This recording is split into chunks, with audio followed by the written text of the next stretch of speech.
आदाब, नमस्कार, अस्सलाम वालेकुम नाजरीन। पल पल न्यूज़ के न्यूज़ रूम से मैं हूं आप लोगों के साथ नदीम अकरम। 2017 में जब से उत्तर प्रदेश में भारतीय जनता पार्टी की सरकार बनी है और सीएम योगी आदित्यनाथ ने उत्तर प्रदेश के सीएम की शपथ ली है, तब से उत्तर प्रदेश पुलिस के और जो कुछ तथाकथित हिंदूवादी संगठन हैं उनके हौसले बुलंद हो रखे हैं, क्योंकि एक मानसिकता जो लोगों के दिलों में सेट कर दी गई है।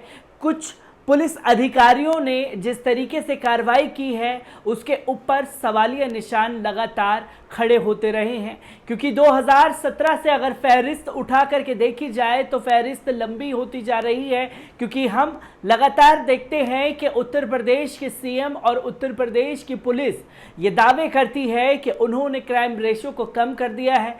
क्राइम रेशो को वैसे ही कम किया है जैसे किसी बेगुनाह को एनकाउंटर कर दिया गया, मजलूम को मार दिया गया और अपनी पीठ थपथपाई जा रही है।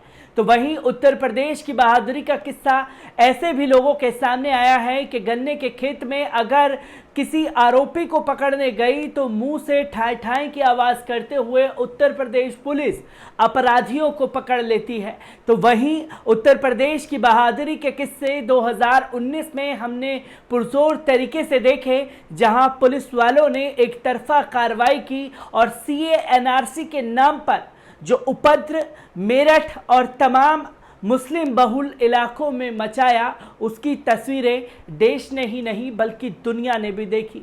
पर 2019 खत्म हुआ नहीं, 2020 में हम चल रहे हैं। इस लॉकडाउन में भी उत्तर प्रदेश पुलिस का बर्बरता भरा चेहरा लोगों के सामने आया है। उत्तर प्रदेश पुलिस ने जिस तरीके से शामली के टपराना गांव में मुस्लिम बहुल इलाकों में कार्रवाई की है, उससे डर का माहौल कायम हो गया है।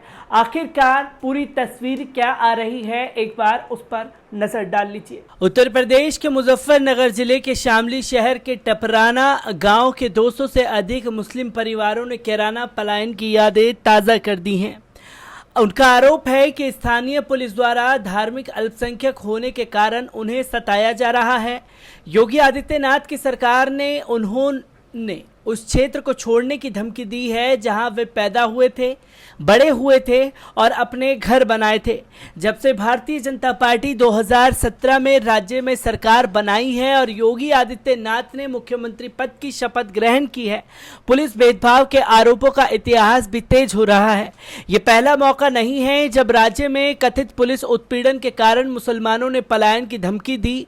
एक खबर के अनुसार स्थानीय मुस्लिम निवासियों के अनुसार शामली में पुलिस और हिंदुओं और मुसलमानों के बीच झड़पों से सांप्रदायिक तनाव भड़काने वाली पुलिस द्वारा उत्पीड़न और कथित एक तरफा कार्रवाई की घटनाओं को दोहराया गया है। स्थानीय मुसलमानों ने अपने घरों के बाहर बिक्री के लिए पोस्टर लगाए हैं, लोगों से संपत्तियों को खरीदने का अनुरोध किया है ताकि वह उन्हें खाली कर सके।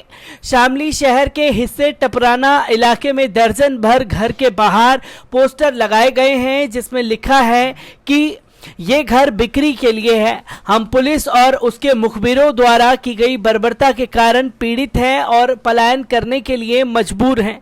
हमारे बच्चे और महिलाएं मानसिक रूप से परेशान हैं और गांव छोड़ने के लिए मजबूर हैं। इलाके के निवासी नासिर ने बताया कि 25 मई को उत्तर प्रदेश और पुलिस की एक टीम अफजल नामक एक व्यक्ति को गिरफ्तार करने के लिए यहां आई थी, जिस पर गौ हत्या का आरोप लगाया गया था और 2019 में 1 साल के लिए जेल भेज दिया गया था। जब वह जेल में था तो 6 महीने के लिए जमानत पर बाहर आया तो उसे शहर और जिला से भगा दिया गया।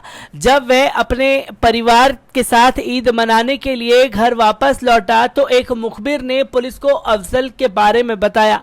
अगले दिन पुलिस उसके घर पर पहुंची और उसे फिर से गिरफ्तार करना चाहती थी। हालांकि 6 महीने की अवधि खत्म नहीं हुई थी और कुछ दिन बाकी थे। जब ग्रामीणों ने गिरफ्तारी का विरोध किया तो पुलिस और स्थानीय निवासियों के बीच हाथापाई शुरू हो गई। नासिर ने आगे बताया कि अगले दिन लगभग 3 बजे पुलिस का एक बड़ा दस्ता अफजल को गिरफ्तार करने के लिए गांव में घुस आया।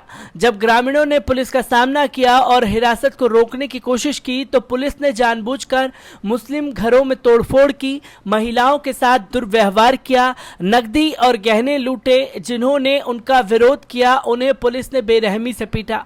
निवासियों के अनुसार वॉश बेसिन, बाथरूम, बिस्तर, फर्नीचर, फ्रिज, बर्तन और अन्य सामान टूट गए और सभी जगह बिखरे हुए थे। इलाके के एक अन्य निवासी ने कहा, हमने पुलिस को आश्वासन दिया कि हम अफजल को सौंप देंगे और वे जो भी कार्रवाई करेंगे कृपया ले सकते हैं, लेकिन पुलिस ने कोई ध्यान नहीं दिया क्योंकि उन्होंने पहले से ही अफजल का इस्तेमाल करते हुए हमें निशाना बनाने की योजना बनाई थी। एक पड़ोसी ने नाम नहीं बताने की शर्त पर बताया कि उन्हें इसलिए निशाना बनाया गया क्योंकि वे मुस्लिम हैं। पुलिसकर्मियों का एक समूह हमारे घरों में आया, उन्होंने हमारे साथ दुर्व्यवहार किया, महिलाओं को परेशान किया और बच्चों को धमकाया। टपराना के एक अन्य निवासी हामिद मिफ्तानी के पास भी ऐसी ही कहानी थी। उन्होंने बताया कि पुलिस के उग्र होने के एक दिन बाद कम से कम 150 मुस्लिम परिवार अन्य स्थानों पर पलायन कर गए हैं। जब से प्रधानमंत्री द्वारा तालाबंदी की घोषणा की गई है, हमारे गांव में पुलिस की छापेमारी नियमित हो गई है। 2 महीने में इस तरह की ये चौथी घटना है। इस घटना से पहले एक अलग मामले में 3 लोगों को हिरासत में लिया गया था। एक महिला जिसके घर में लूटपाट हुई थी और उसके घरेलू सामान को तोड़ दिया गया था, वे नाम न छापने की शर्त पर बताती हैं कि उन्हें नहीं पता था कि अफजल कौन है और उसे क्या अपराध किया है।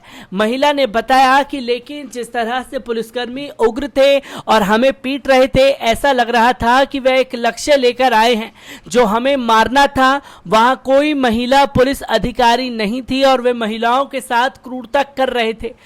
पश्चिम उत्तर प्रदेश के मुस्लिम बहुल इलाके टपराना में डर और चिंता ने मुस्लिम समुदाय को जकड़ लिया है।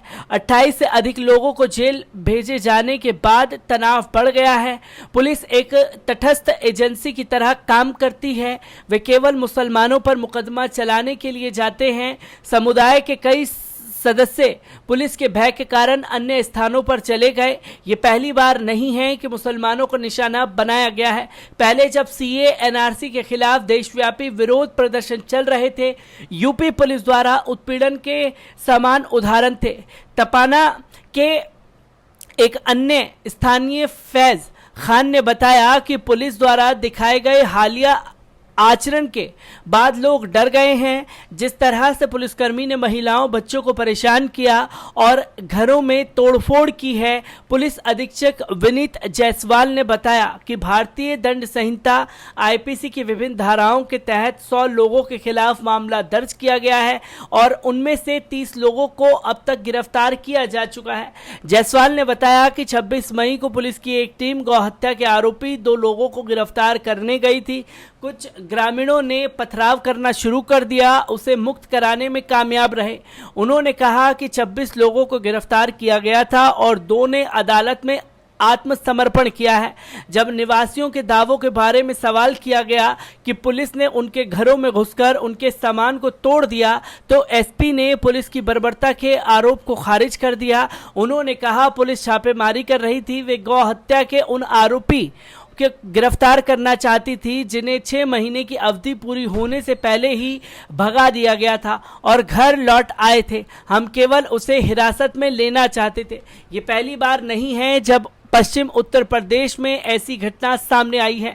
2017 में मेरठ में एक मुस्लिम परिवार को अपनी उपस्थिति पर आपत्ति जताने के बाद हिंदू आबादी में अपना घर छोड़ने के लिए मजबूर होना पड़ा था। आपको बता दें कि इस पूरे मामले पर सांसद असदुद्दीन ओवैसी ने भी अपना विरोध दर्ज करवाया है। तो दोस्तों, आपने देखा कि उत्तर प्रदेश के टपराना गांव का ये मामला है जहां मुस्लिम इलाके के लोग जो हैं वो अपना घर बेच करके पलायन करने को मजबूर हो चुके हैं।